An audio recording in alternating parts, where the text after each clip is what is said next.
Dow Inc. is an American commodity chemical company. It was spun off of Dow DuPont on April 1st, 2019. It's a member of the Dow Jones Industrial Average. Dow Inc.'s predecessor, Dow Chemical, and DuPont had merged previously on August 31st, 2017. So less than 2 years after the combined merger, the company spun off Dow Inc. as its own standalone business again. Dow is one of the largest chemical manufacturers in the world. We're also looking at the business today because they are very close to their 52-week low and because they're currently paying about a 6% dividend yield, which is pretty high for almost any business in the market right now. Currently, Dow is trading for $44.93 per share. Over the past year, their stock price is down 23.4%. Dating back to when the company was spun off, their stock price is down about 21%, which is down about 6% compounded annually. So keep in mind that this is not including their dividend yield. So even including their dividends here, the company's stock price is down slightly from when they were spun out.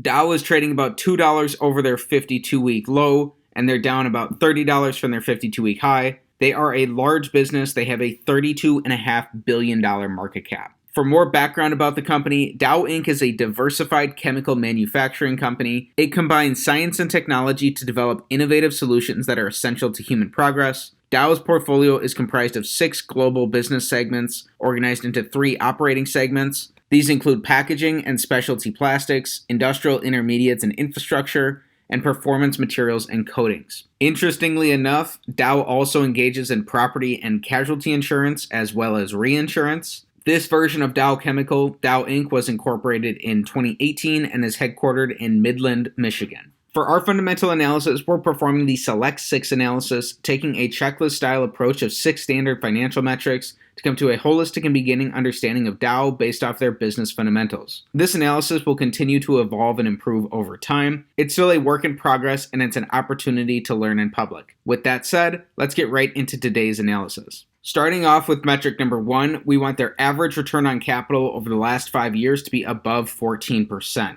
In the case of Dow, we only have reported data going back to 2018 here because of the changes in their corporate structure. So some of this data is taking into account the period when Dow was still part of DuPont, but all of it would be broken out for Dow's business individually. The reason we want their returns on capital to be 14% here or greater is because over the long run, over the course of decades, a stock is going to return approximately what its underlying business returns, and these business returns are going to be captured by return on capital, and because the average publicly listed business earns about a 7% return on capital. So by asking for 14% here, we can potentially build in some margin of safety for ourselves based off of the overall quality of the business. So Dow has actually done pretty well in this regard. In 2021, they had 23% returns on capital, and over the last 12 months, they've had 25% returns on capital. However, averaged out over these 4 years, Dow is just earning a little over 13% returns on capital, so those are nicely above average. However, they're just very slightly below the 14% mark we're looking for. And so unfortunately, this is going to be an X to start things off on metric number 1. Metric number 2, here we're taking a high-level overview of the cash coming into the business. We want their revenues, earnings, and free cash flows to have grown over this last 5 years. This metric is all or nothing in nature. Either all 3 of these are going to be up for a check, or if even one of them is down, this entire metric will be an X. So while their business operations have fluctuated somewhat over this time, their revenues are up and their net incomes are also up. Their net incomes were not very steady in any of these 5 years. Over this time, too, their free cash flows have gone from being negative in 2017 to now being positive in 2021 and over the last 12 months. 2017 was a very extreme, atypical year for the business, and digging into that, Dow had this huge change in their accounts receivable, taking a loss on $11.5 billion of money that their customers owed them. This is a very atypical expense. If you're interested in learning about Dow in more depth, the change to their accounts receivables would be something that you would really want to take a deeper look at. Worth noting, too, is that they also had a $900 million change in 2018 and more than a $2 billion change in 2021.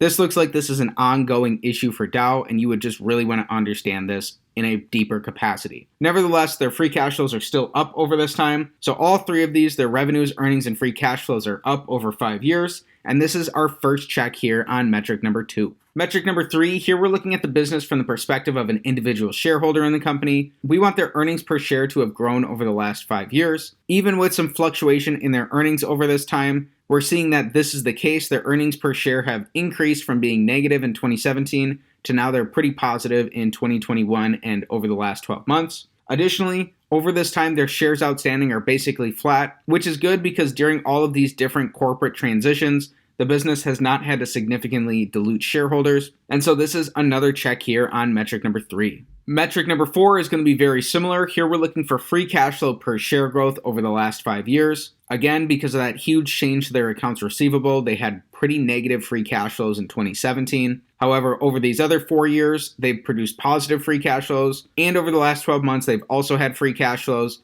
Again, keeping their shares outstanding flat. This is also up. This is a check on metric number 4. One thing you want to be aware of is that over extended periods of time, meaning looking at 10 years or more of data, ideally you want to see that a business's earnings and free cash flows are roughly about the same. That can just help to make sure that the accounting for a business is more reasonable and that we wouldn't be seeing signs of things like aggressive accounting or even outright fraud. So that doesn't necessarily look like it's the case here for Dow. However, their earnings, especially compared to their cash flows, have fluctuated quite a bit over this time. That's likely better than having the opposite be true. So either way, another check here on metric number 4, and so far we are 3 for 4 on our first 4 metrics. Next up, for metric number 5, we want their net debt, which is long and short-term liabilities minus cash and short-term investments, to be below the amount of free cash flow that they produced over the past 5 years. Dow ended last year with $13 billion of net debt, and they've been decreasing their leverage in the company. Currently, they have $12.3 billion in net debt. Over this time, again, due to their big change in accounts receivable, they've only produced $7.3 billion of free cash flow. So this is technically going to be an X here on metric number 5. But it is worth mentioning that over their last 12 months, the company has produced $6.2 billion of free cash flow. So based on their last 12 months of free cash flow, they would only have to keep that up for an additional 2 years to be able to pay off all of their net debt here. So even though this is an X on metric number 5, it doesn't necessarily look like the business is overly levered. So that's a good sign, meaning that the business seemingly does not have an overextended balance sheet. Our 6th and final metric, the big metric of them all, we want their average 5-year free cash flow to their total enterprise value to give us a yield above 5%. If this is the case, this will give us a slight risk premium to the risk-free rate of the 10-year treasury and potentially give us a reason to be interested in the business. So we're using their total enterprise value here rather than their market cap because total enterprise value is going to take into account both their market cap and their net debt position and give us a more accurate view of their economic reality, more akin to as if Dow were a private business. Currently, they have just a little bit more than a $45 billion total enterprise value. We learned that over the past 5 years, they produced $7.3 billion of free cash flow. That means that in an average fiscal year over this time, they were producing $1.5 billion of free cash flow.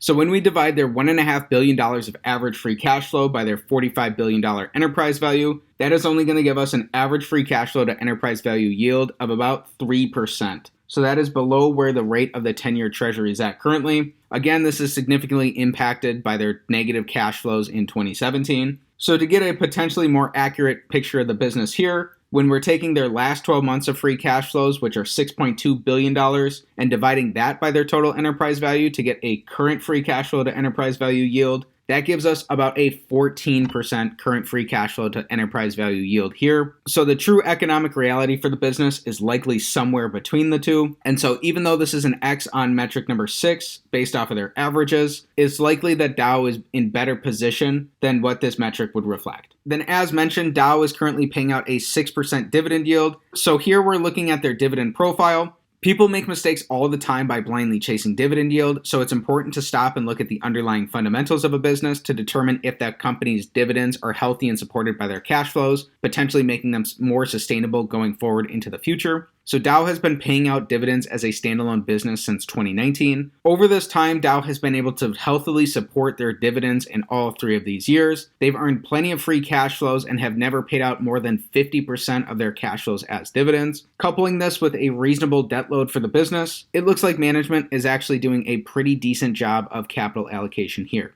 Their dividend payments look like they're well supported by their cash flows, so as long as they're able to keep up their strong cash flows, their dividend would appear to be healthy. You could potentially keep expecting them to pay out a nice dividend yield. While the past is not going to be an accurate predictor of future results, it does look like their dividend has been pretty healthy here over the last 3 years. Then finally, here we're using a discounted cash flow model to come to a potential fair value for Dow. This is really going to be used as a starting point to help give us an educated guess as to what a baseline could potentially be for Dow into the future. This discounted cash flow model, just like any other model, is based off of the assumptions that you put into it as inputs. So it's going to be up to you to do your own homework here to understand if these inputs are going to be accurate and appropriate for Dow going into the future. Starting with an average of their free cash flows per share over the last 4 years, including their last 12 months of free cash flow, then assuming a growth stage for the company where they're actually going to decline by 1% annually over the next 10 years, and assuming a terminal stage for the business where they're going to decline by 4% annually for the next 10 years out after that. So projecting 20 years out into the future, if we add in their tangible book value today, it looks like at today's prices, you could reasonably expect about a 17% rate of return going forward from Dow. So there are some big caveats here. One is that this rate of return would be including their 6% dividend yield. Two, again, this is based off of assumptions, and any assumptions that you make to input into this model need to be validated through your own homework that you can check to see if it's truly applicable for Dow going forward. And then three, this is not financial advice. This is not a buy or sell recommendation of any security. And before considering any potential investment decision, please consult with the properly licensed and registered financial and legal professionals. So in summary, Dow Inc. checks the box on 3 out of 6 of our metrics. All 3 of the metrics they were off on, they were just very slightly off. So they're averaging about 13% returns on capital over this time. Over their last 12 months, they produced about 25% returns on capital. Their revenues, earnings, and free cash flows have grown while they've kept their shares outstanding pretty much flat. However, a very large change to their accounts receivable in 2017 put a big damper on their reported free cash flows. And so that's something that if you're interested in this business, you would likely want to do more research to learn more about.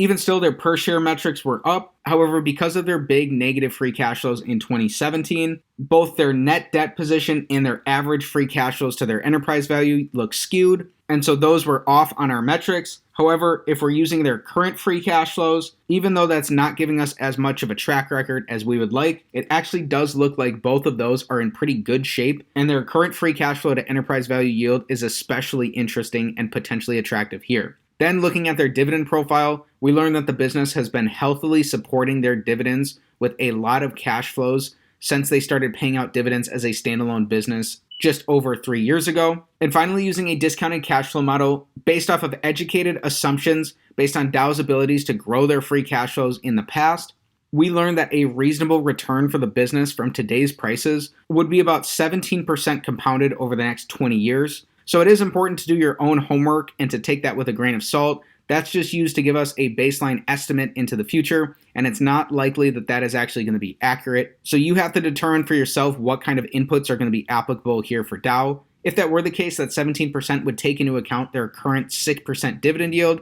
and it would far outpace how Dow has performed historically. Even still, there are a lot of signs here pointing to Dow being a potentially interesting business to learn more about.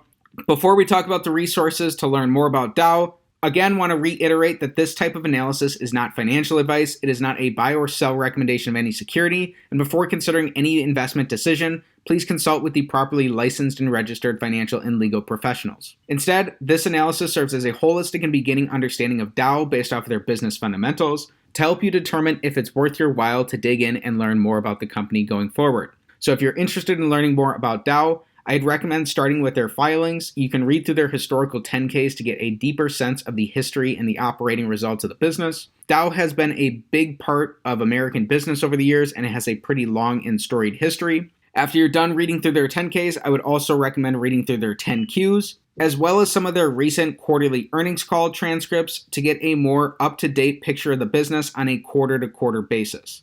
So as a value investor, you're ultimately trying to research a business as if you're going to own 100% of it, and you can understand the essence of that company and truly understand what matters and what doesn't matter for the business. Through this deeper research, you're going to be able to learn more about both the quantitative and the qualitative aspects of Dow as a company. And by the time you're done with it, you'll likely have a pretty good idea of what's a reasonable intrinsic value for the business. So with that said, that's it for today's fundamental stock analysis. of Dow Inc., ticker symbol DOW, Dow. If you enjoyed today's video, please be sure to like the video, subscribe to the channel for more stock analysis videos, and comment down below what business you want me to take a look at next time. Thanks for learning about Dow with me today, and have a great day.